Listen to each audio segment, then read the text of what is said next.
TV में मकर संक्रांति के पावन अवसर पर गंगा सागर में श्रद्धा, आस्था और परंपरा का अद्भुत संगम देखने को मिला। देश विदेश से आए लाखों श्रद्धालुओं ने गंगा और सागर के संगम पर पवित्र स्नान कर पुण्य अर्जित किया। भोर की पहली किरण के साथ ही हर हर गंगे और जय गंगा सागर के जय घोष से पूरा तीर्थ क्षेत्र गूंज उठा। मान्यता है कि मकर संक्रांति के दिन गंगा सागर में स्नान करने से समस्त पापों का नाश होता है और मोक्ष की प्राप्ति होती है।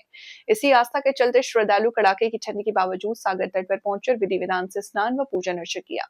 साधु संत, नागा साधु और तीर्थ यात्रियों की उपस्थिति ने इस महाकुंभ सरीखे आयोजन को और भी पवित्र बना दिया। श्रद्धालु की भारी भीड़ को देखते हुए प्रशासन द्वारा व्यापक सुरक्षा और सुविधा के इंतजाम किए गए थे।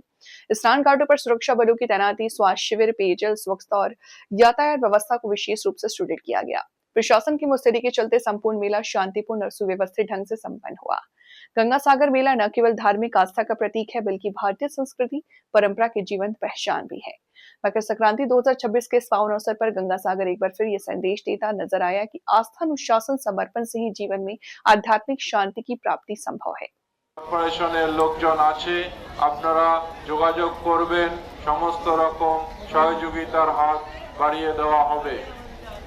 কলকাতা পুলিশ এবং নটপট থানার তরফ থেকে আগত সকল পুণ্যার্থীদের আন্তরিক প্রীতি ও শুভেচ্ছা। আপনারা আপনাদের জিনিসপত্র সাবধানে রাখবেন, বেশি জলে না